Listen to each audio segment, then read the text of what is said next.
Philippe Martinez nous rejoint. Bonsoir, secrétaire général de la CGT. Vous sortez tout juste de Matignon. Bonsoir. Vous avez dialogué avec Elisabeth Borne sur la réforme des retraites. Est-ce que vous avez senti ce soir une ouverture? Pas du tout. Pas du tout. Je pense que ce dialogue n'a servi à rien?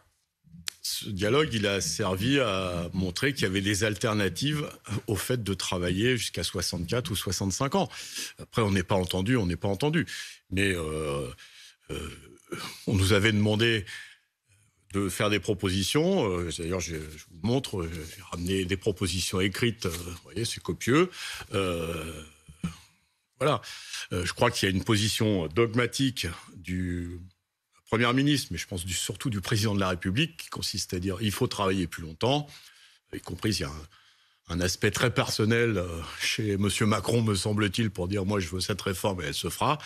En tout cas, nous, notre objectif, c'était de montrer qu'il y avait des alternatives au fait de travailler plus longtemps, et nous avons fait des propositions en ce sens. Il semblait y avoir un Est-ce que vous êtes d'accord, Philippe Martinez, sur le constat que fait Emmanuel Macron, sur le fait que globalement, il faut qu'il y ait plus de travail en France, ce qui ne passe pas forcément, d'après vous, sur le fait de travailler plus longtemps. Est-ce que vous partagez quand même ce diagnostic qu'il faut qu'on travaille davantage collectivement en France? Il faut qu'il y ait plus de monde qui travaille.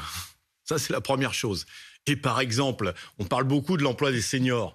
Nous avons fait une proposition à la Première ministre, plutôt que de tirer les conclusions en disant qu'il faut travailler plus longtemps, analysons pourquoi, à partir de 57, 58 ans, près d'un salarié sur deux n'est plus au travail. Donc nous avons dit, exemple à l'appui, les grands groupes font tous les ans des accords qui font en sorte que, ça dépend des groupes, mais plusieurs centaines de salariés qui ont 57, 58 ans quittent l'entreprise. Je lui ai d'ailleurs demandé 2 fois avec quel argent, comment sont financés ces départs dans des entreprises qui ont touché beaucoup d'aides publiques. Une mesure consisterait à avoir un contrôle de ces aides publiques, c'est-à-dire à quoi sert l'argent de nos impôts? Est-ce que c'est à licencier ou à embaucher?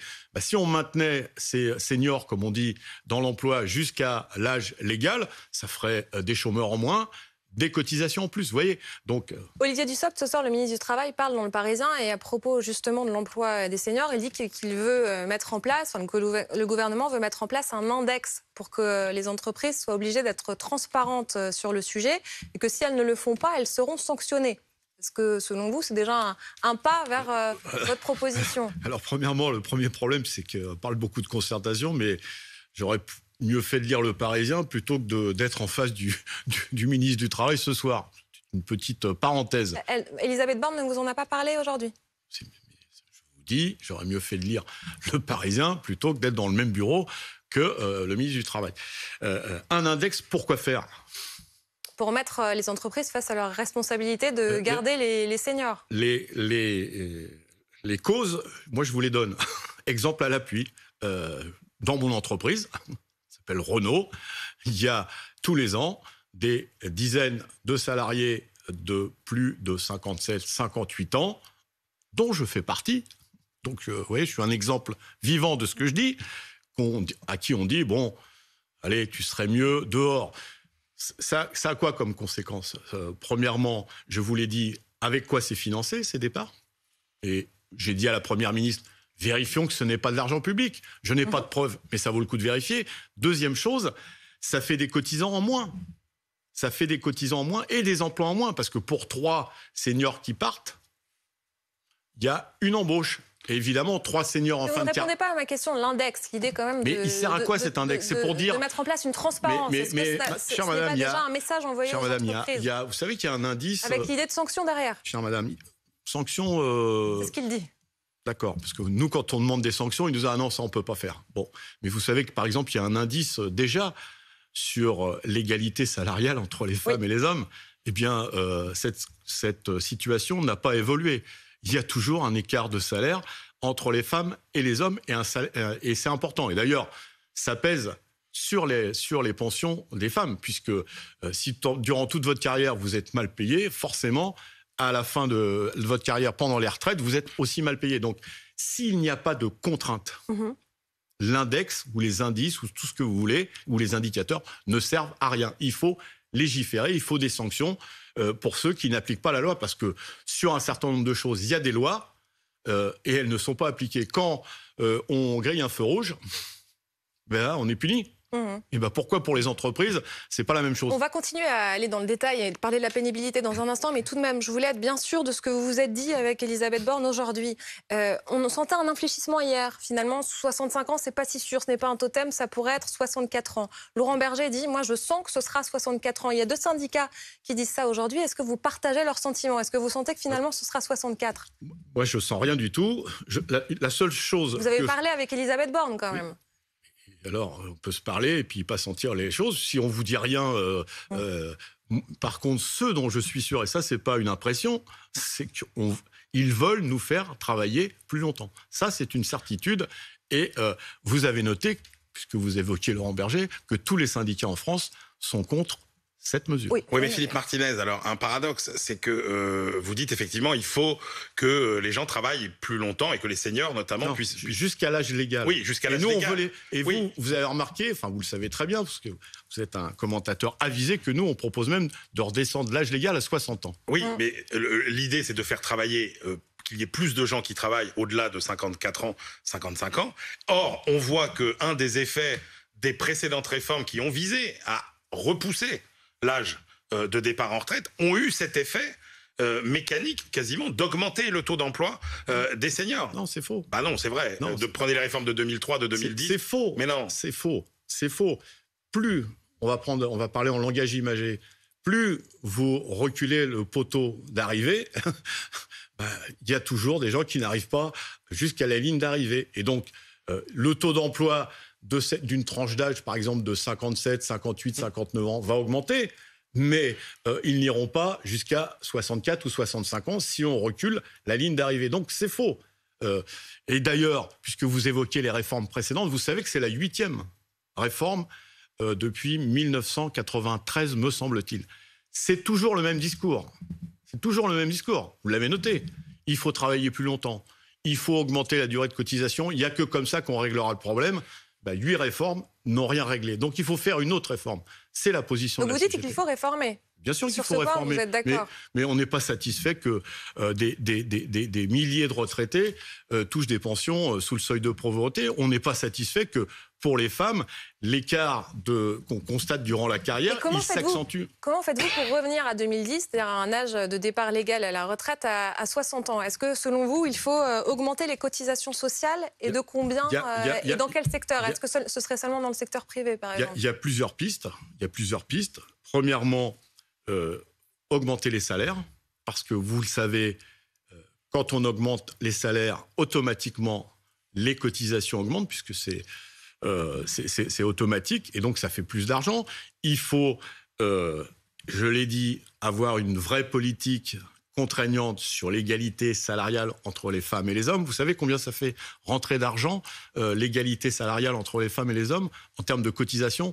Presque 6 milliards d'euros. Vous voyez, on nous parle de déficit de 10 milliards, ce qui est rien par rapport au volume. 6 milliards. On pourrait aussi regarder à quoi servent les exonérations de cotisations sociales, notamment dans les grandes entreprises. Car vous savez aussi que jusqu'à 1,6 fois le SMIC, c'est 0 cotisation sociale de payer. Donc voilà des pistes qui permettent. Et évidemment, si on a des salaires plus hauts, on peut aussi envisager, peut-être pas tout de suite, mais dans un certain temps, d'augmenter les cotisations. Mais si on met les salaires plus hauts, ça a l'air facile de le dire comme ça. Ce n'est pas le gouvernement qui fixe les salaires. Le gouvernement, il fixe le SMIC. Et vous entendez dans votre précédent débat, vous savez qu'on a écrit à la Première ministre pour demander une conférence sur les salaires. J'entendais M. Neumann dire pourquoi ils ne l'ont pas fait. Nous avons...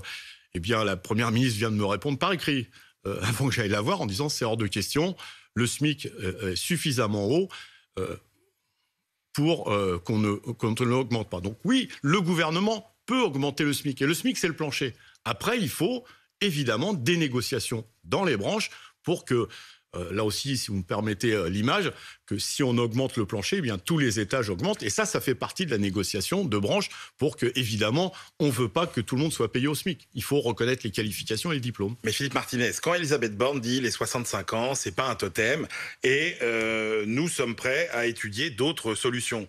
Donc, Dans toutes les solutions que vous avez proposées, il n'y en a aucune qui lui convient. Mais le problème, c'est que...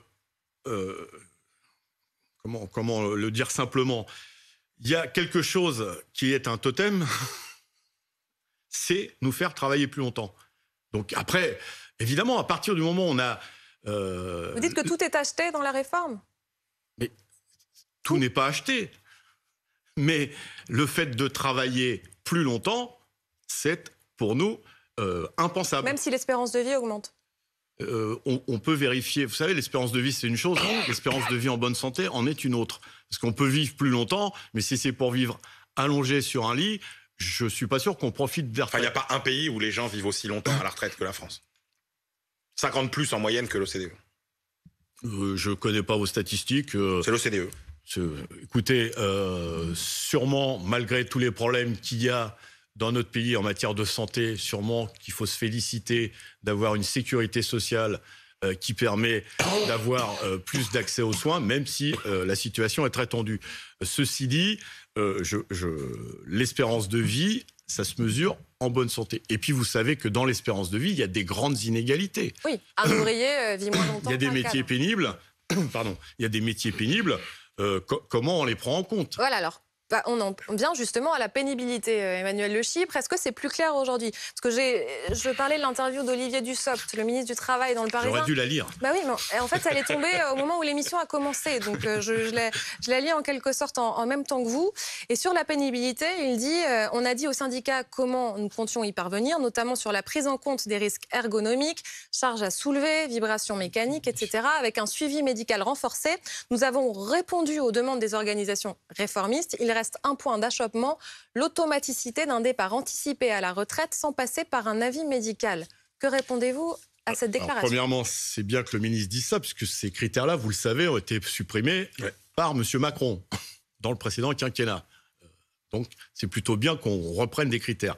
La deuxième chose, c'est ce que j'ai dit au ministre du Travail, c'est que même si on prend en compte les critères de pénibilité, à partir du moment où on recule l'âge de la retraite, tout le monde va travailler plus longtemps, même ceux qui ont des travaux pénibles, puisque ça sera un départ anticipé à partir de 65 ans au lieu d'un départ anticipé à partir de 62 ans. Donc tout le monde va travailler plus longtemps, même pour les métiers pénibles.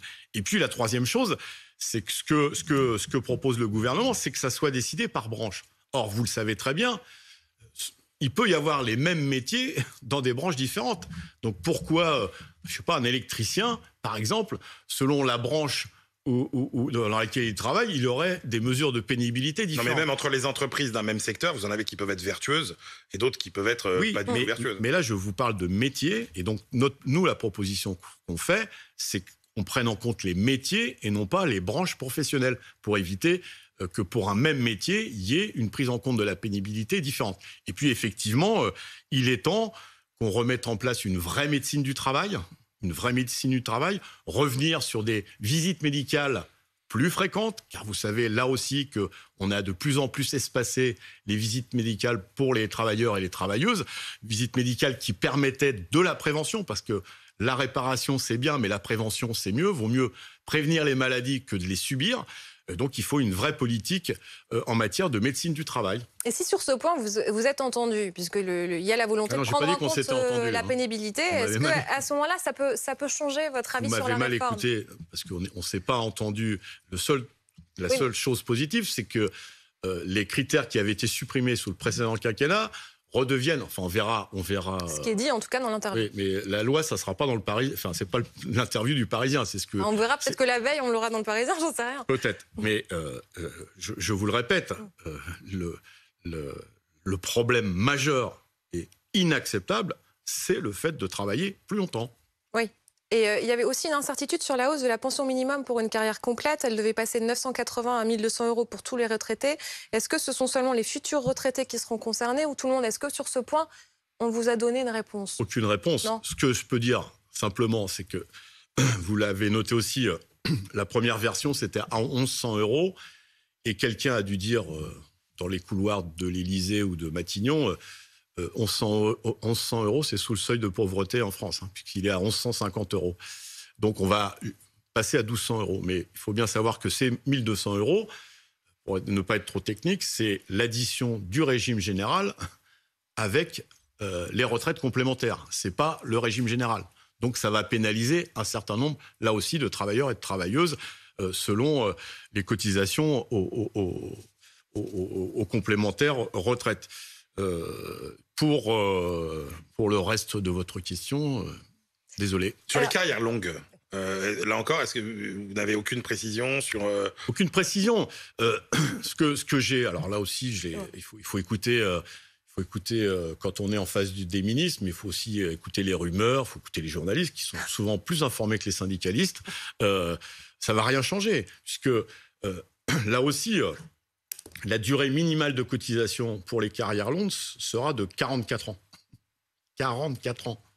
Donc là aussi, il va falloir cotiser plus longtemps si on veut partir plus tôt avec une... Elisabeth Borne a dit pas plus de 43 ans de cotisation. Mais, moi, vous me posez des questions, je vous réponds Elle l'a dit hier. Elle l'a dit hier. Elle a dit et il n'y aura pas plus de 43 ans de cotisation. Il y a eu d'autres bruits qui ont circulé, mais vous savez qu'au gouvernement, parfois, de quel bruit vous parlez ? Sur un même sujet, les avis ne sont pas tout à fait les mêmes. Pour l'instant, ce que nous, on a vu, c'est carrière longue, 44 ans, pour être très clair. Mais ça sort de la bouche de qui ? Pour être très clair, quelqu'un qui commence à 17 ans, vous additionnez 44 et vous tombez à 61. On voit bien donc à quel point cette réforme vous mécontente. Quelle sera la suite ? Vous prédisez déjà une mobilisation importante. Vous l'avez dit en sortant de Matignon la semaine prochaine. Vous allez vous réunir le 10 janvier. Enfin, vous allez vous réunir le 10 janvier et vous promettez une mobilisation importante. On ne sait pas si ce sera la semaine prochaine. Est-ce que la grève est un bon outil pour combattre cette réforme ? Écoutez, premièrement, vous l'avez, c'est important de le souligner. Ça faisait 12 ans que l'ensemble des organisations syndicales n'étaient pas unies pour s'opposer à une réforme. Là aussi, pour un président de la République qui a dit « j'ai changé, je vais écouter », quand tous les syndicats, c'est rare dans ce pays, quand tous les syndicats sont d'accord pour dire « ça, c'est pas bon », le moindre des choses, c'est de les écouter. La deuxième chose, c'est que il y a, et on vous l'avez entendu aussi de la bouche de mes homologues, il y aura des mobilisations dès le mois de janvier, pas de date, dès le mois de janvier. Décidé la semaine prochaine ? Dans tous les pays du monde, on discute, et personne ne peut dire que la CGT a fait la politique de la chaise vide, comme je l'entends encore trop souvent. Mais quand les discussions, quand en face de vous, on ne vous entend pas, il n'y a que les mobilisations qui peuvent faire changer les choses. Et oui, nous sommes convaincus que plus il y aura de monde en manifestation, en grève, plus on aura de chances de faire reculer le président de la République et le gouvernement sur cette réforme. Vous voyez une grève générale comme en 95 ? C'est ce que vous espérez ? Ce qu'on espère, c'est qu'on évite les divisions, parce que le gouvernement va essayer d'opposer les régimes dits spéciaux, qui sont en fait... des régimes particuliers qui sont historiques, qui sont nés d'ailleurs avant le régime général de la retraite. Et donc éviter ces oppositions. Et donc il faut qu'il y ait du monde en grève pour faire plier ce gouvernement. Olivier Dussopt s'adresse peut-être à vous encore une fois. C'est ma 3e fois, le ministre du Travail, fait de venir vous voir. Qui dit les Français sont plus raisonnables que certains syndicats, que certains responsables syndicaux.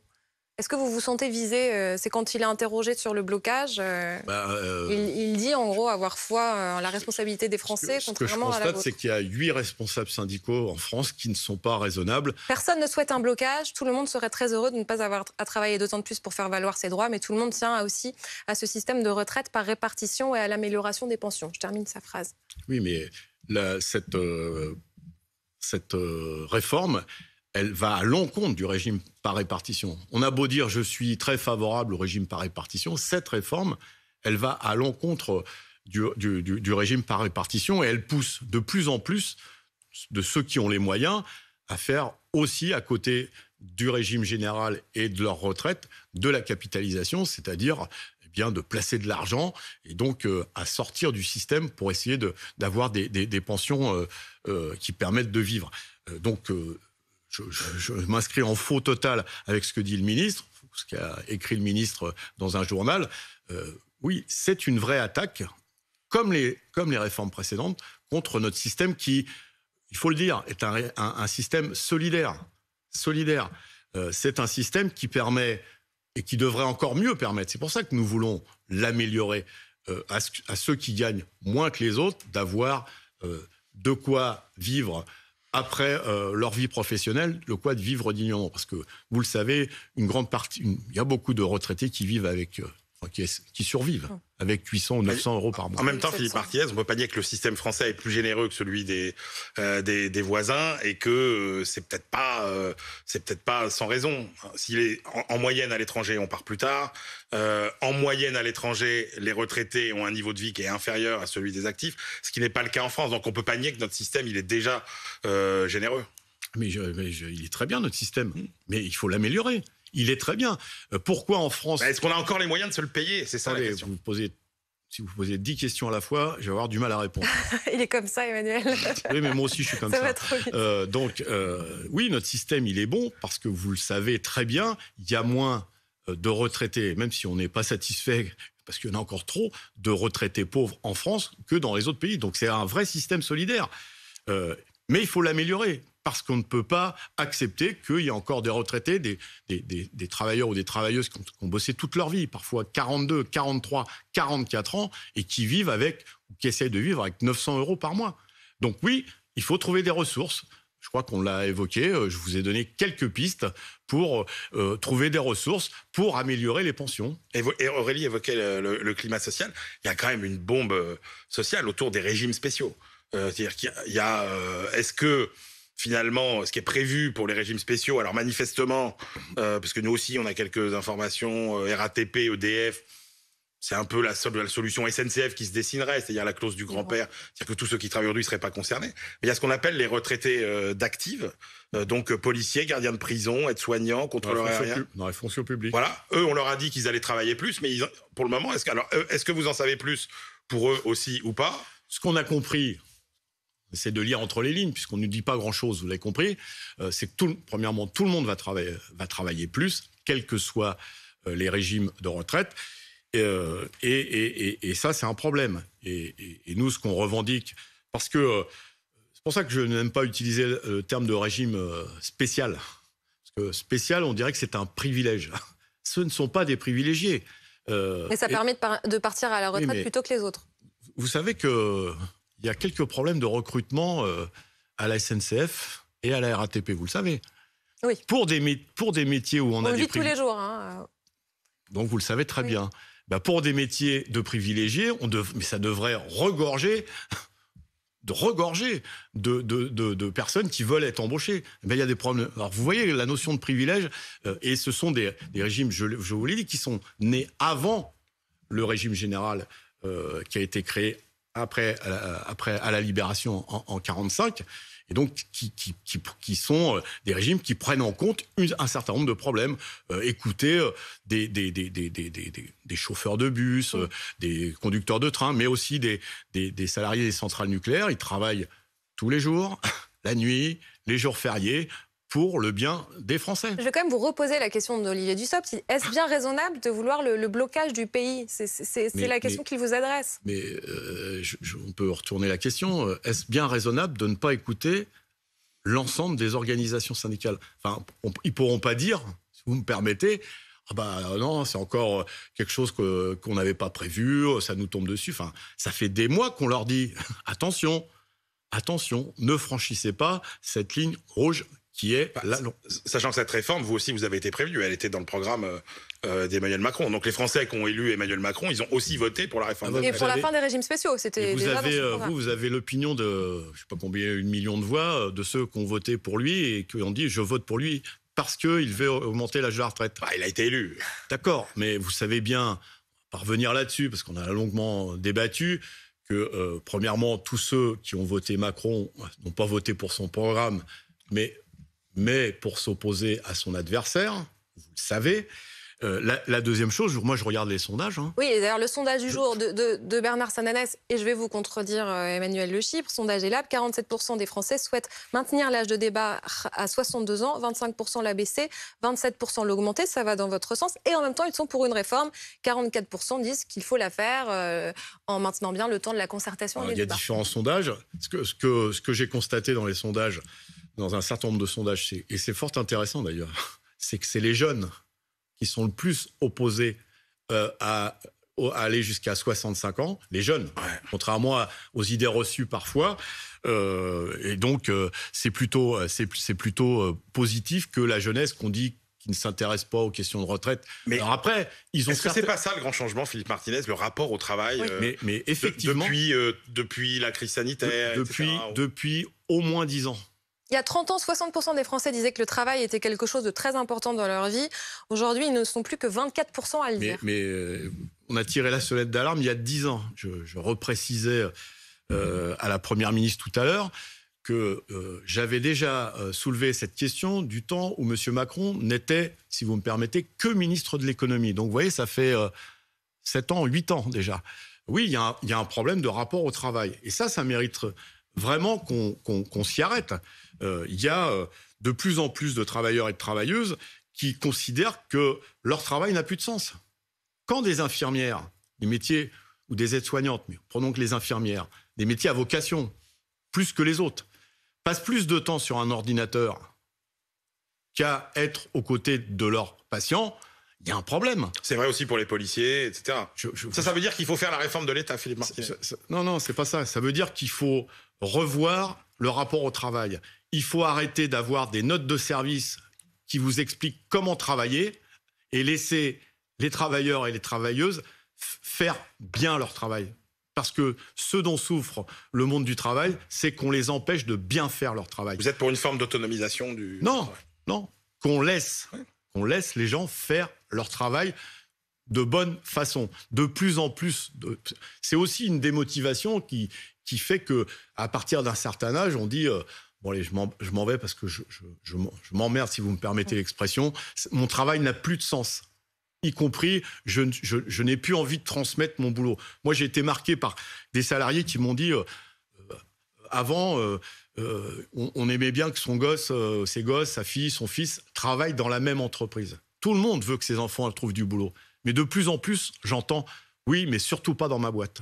Ça montre le problème qu'il y a au rapport au travail. Et donc, il y a besoin, oui, de revisiter le rapport au travail et qu'on laisse la liberté aux travailleurs, aux travailleuses, de bien faire leur boulot et qu'on leur dise pas, voilà comment tu dois bosser dans une note de service pondue par on ne sait qui, et ça concerne le public comme le privé. Bernard Sananès a aussi pris plus globalement le pouls des Français. Il y a plusieurs sentiments qui ressortent, mais ils sont vraiment assez nombreux à être en colère. 42%, c'est plus 11 points par rapport à la dernière fois où Bernard a sondé les Français. Est-ce que vous n'avez pas la crainte aussi d'être débordé par votre base ou même par les Gilets jaunes qui vont de nouveau se rassembler ce samedi, qu'en gros, ce mouvement vous dépasse? Je rêve que ce mouvement, il nous dépasse, qu'il y ait beaucoup de monde dans la rue. Ce qu'il faut, c'est se rassembler. Que ce ne soit pas votre mouvement, plus votre mouvement. Personne n'est propriétaire d'un mouvement. C'est les travailleurs et les travailleuses, les propriétaires du mouvement, je regrette. Et en tout temps. En tout temps, ça a été comme ça. Mais il faut qu'il y ait du monde, oui. Mais par exemple, quand il y a eu la grève dans les raffineries, vous avez mis du temps à réagir à la SNCF aussi. Donc on se demande si vous n'êtes pas des... Attendez. Vous étiez à l'étranger pour les raffineries. La CGT a réagi dès le premier jour de grève des raffineurs.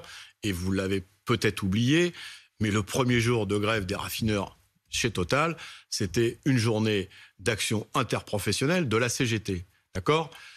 Effectivement, j'ai été quelques jours à l'étranger et je suis rentré rapidement vu la situation. Et je crois que l'après-midi même de mon retour, j'étais... vous dites que vous contrôlez vos troupes. Contrôler, je ne suis pas un général d'armée, chère madame. Regardez le mouvement des contrôleurs SNCF, il est né spontanément. Je ne crois pas qu'il soit né spontanément. Par contre, il faut les syndicats, et je parle pour la CGT, on soit beaucoup plus attentifs à des revendications que vous ne voyez pas venir. On les a vus venir. fait un petit moment. Quand il y a eu le changement de statut à la SNCF, vous vous en rappelez, on a dit il faut travailler plus longtemps déjà pour les privilégiés. Oui, mais ce que disent les contrôleurs, Philippe Martinez, c'est que vous êtes très à l'aise sur les réformes globales, etc. Mais que ce qui remonte du terrain, vous avez du mal à l'entendre. Je finis donc ce que je disais. On a repoussé l'âge de la retraite, mais on a oublié, la direction de la SNCF et le gouvernement a oublié de gérer les fins de carrière en termes d'évolution de carrière. On restait plus longtemps au boulot, mais la grille de salaire, elle s'arrêtait. Ça fait longtemps que la CGT le dénonce. Ce que je veux dire par là, c'est que oui, effectivement, mais c'est posé pas qu'à la SNCF, c'est que partout, il faut qu'on soit encore plus à l'écoute des problématiques que certains pourraient dire catégorielles, mais de métier. Il y a des spécificités. Et c'est pour ça qu'il y a des régimes spécifiques, parce qu'il y a des spécificités à des métiers. Oui, il faut que le syndicalisme soit plus attentif à une certaine époque, on disait, oui, il y a les grands sujets, puis il y a le problème du carreau cassé. Oui, il faut aussi s'occuper. Vous vous sentez parfois dépassé? Je vous ai dit, il faut qu'on soit plus à l'écoute. Est-ce que votre plus grand concurrent, c'est pas les réseaux sociaux, finalement? Il y a plein de syndiqués CGT qui sont sur les réseaux sociaux. Il faut développer les réseaux sociaux, mais vous savez, une poignée de main et un bonjour, c'est pas mal non plus. Comment vous qualifieriez le climat social en ce moment? Vous qui avez des antennes un peu partout, vous dites justement ne pas être dépassé. Quels sont les signaux que vous recevez? J'ai dit qu'il fallait qu'on soit plus vigilant à un certain nombre de choses. J'ai pas d'antenne, moi. Premièrement, je salue tous les militants. Vous avez des remontées de terrain? Tous les militants. Et puis, je vais un peu sur le terrain. J'y vais 2 à 3 fois par semaine. Il y a un climat social très tendu. Vous évoquiez les problématiques des salaires qui ne sont pas déconnectés. J'ai essayé de vous donner quelques sujets sur des questions de retraite. Oui, il y a un problème de salaire dans ce pays. Il y a un problème de salaire. Et plus que la notion un peu vague de pouvoir d'achat, c'est qu'est-ce qu'on fait pour augmenter les salaires? Il y a des problématiques sur l'énergie qui nécessitent là aussi une autre action du gouvernement. Parce qu'on nous annonce, j'ai entendu les chiffres, que l'indice des prix avait baissé au mois de décembre, mais vu que les ristournes à la pompe vont... C'est sans doute un répit. Mais les négociations salariales, elles se passent comment? Parce qu'on a l'impression, quand on regarde les chiffres, qu'il y a beaucoup d'accords qui sont signés sur le terrain, etc. Après, on focus souvent sur des entreprises qui sont en grève. Aujourd'hui, est-ce que les négociations salariales, elles se passent bien pour les salariés ou pas, qui ont un pouvoir de négociation comme ils n'en ont jamais eu depuis des décennies? Ça, c'est votre point de vue. Regardez sur les problèmes, sur les pénuries de main-d'œuvre, etc. C'est quand même un atout pour les salariés. Enfin, on parle d'attractivité des métiers, une part de l'attractivité, c'est quand même le salaire. Donc, il faut qu'on se pose la question des salaires. Pourquoi des métiers difficiles, souvent, sont les plus mal payés? On a beaucoup parlé des secondes lignes, etc. Premièrement, évidemment, je comprends que ça soit médiatique quand il n'y a plus d'essence dans les stations-service. Mais il y a plein de grèves sur les salaires. C'est ça le problème. C'est qu'il faut, et de plus en plus, il faut se mobiliser pour que des négociations s'ouvrent. Et donc, les négociations, elles se passent beaucoup sous la pression des salariés. C'est une très bonne chose. S'il faut en arriver là, il faut que ça se généralise, oui.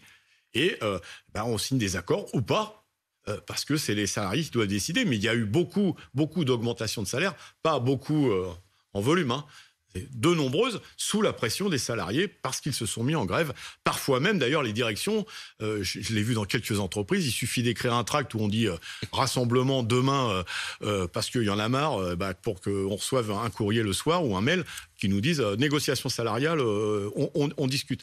C'est quand même dommage, alors qu'on évoque le dialogue social. Mais s'il faut en passer par là, les salariés, ils n'ont pas besoin de Martinez pour qu'on leur dise comment il faut faire. Et comment vous regardez le mouvement des Gilets jaunes? Je le disais, ils vont de nouveau se rassembler. Vous m'apprenez qu'il y a un mouvement des Gilets jaunes. Je ne connais pas les thèmes. Je suppose que le pouvoir d'achat, en tout cas les salaires... Vous voyez retraite, 49.3, inflation, carburant, énergie. Voilà. Ce que je vous ai dit, il faut qu'il y ait beaucoup de monde. Vous irez à la manif samedi? Pas au courant, mais j'ai vraiment bien fait de venir ce soir parce que oui, je vous donne des infos. Mais je salue le travail des médias. Il y a besoin de monde et pas de division. Pourquoi il y aurait des gilets jaunes d'un côté, des rouges de l'autre, des bleus. Il faut que tout le monde se mette d'accord pour se mobiliser ensemble. Plus il y a de divisions, plus c'est soit les grands groupes ou les grands patrons qui, eux, n'ont pas de problème de pouvoir d'achat, soit le gouvernement qui gagnera. Donc il faut, oui, se rassembler et pas se diviser. Et quelle certitude vous avez sur l'union syndicale sur le fait qu'elle va durer longtemps, parce que Laurent Berger, en effet, dit non à l'âge de départ légal à la retraite, que ce soit 64 ou 65 ans, mais en même temps se montre plus ouvert sur la prise en compte de la pénibilité, sur les carrières longues, etc. Il dit « je m'intéresse à ces sujets ». Alors, c'est difficile je vous ai dit le contraire de traduire exactement ce que ça veut dire, mais non, mais on se dit toujours que la CFDT sera peut-être plus encline à négocier avec le gouvernement que vous. Un petit moment qu'on discute. Est-ce que je ne vous ai pas parlé de pénibilité? Si. Est-ce que je ne vous ai pas parlé d'emploi des seniors?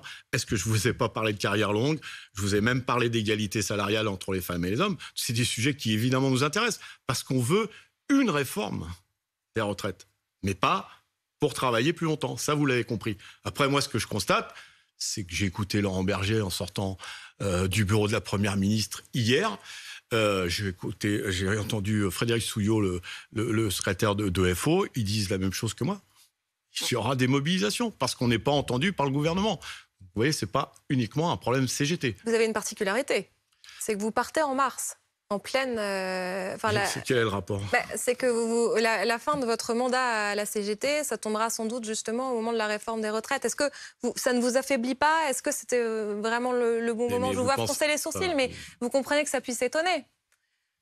Je ne comprends pas votre question parce que vous pensez vous allez arrêter le combat, en gros, au moment où vous partez. Premièrement, je vous rassure tout de suite. Ce ne sera plus vous qui l'incarnerez. Je continuerai à manifester au mois d'avril prochain et au mois de mai et au mois de juin s'il le faut et toute l'année s'il le faut. Oui, c'est pas parce qu'on arrête des responsabilités qu'on n'est plus un militant de la CGT. Et puis la CGT, c'est pas que le secrétaire général. Je vous dis, il y a pas suffisamment parce que des réformes, d'ailleurs, ce qui nous pénalise, d'ailleurs, dans notre rapport aux salariés, les ordonnances Macron. Encore lui, ont réduit de 40% les délégués de proximité, vous voyez, ceux qui ont le contact direct avec les salariés.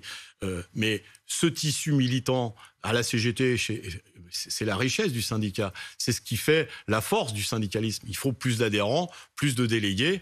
Et avec Martinez à la tête ou pas, ne vous inquiétez pas, la CGT, elle sera toujours bien présente. Mais qui va vous remplacer alors? Ça, c'est pas moi qui le décide tout seul. Moi, vous savez que j'ai proposé, j'ai fait une proposition. Après, il y a un processus démocratique et c'est les délégués réunis en congrès qui décident par un vote. Et quel héritage vous laissez? Quel héritage? Il n'y a pas de valise secrète de billets dans mon bureau. Écoutez, vous voyez ce que je veux dire? J'ai des convictions sur le fait qu'on doit avoir une CGT, je vous l'ai dit, plus ouverte au monde du travail tel qu'il est, même s'il ne nous convient pas. On est contre la précarité, mais il faut s'occuper des précaires. On est contre le chômage, mais il faut s'occuper des chômeurs. On est contre les plateformes Uber, mais ce sont des travailleurs et des travailleuses comme les autres. Donc il faut une CGT plus ouverte, une CGT qui s'occupe encore plus, même si on en s'occupe déjà, des questions environnementales, parce qu'on pourra faire toutes les réformes qu'on veut pour améliorer la situation des salariés. Si notre planète est foutue dans 30 ans, vous voyez, ça ne sera pas la solution. Donc oui, il faut s'occuper des questions environnementales. Je souhaite une CGT encore plus féministe qu'elle n'est aujourd'hui, qui combat les violences sexistes et sexuelles, comme on essaye de le faire depuis maintenant près de 6 ans.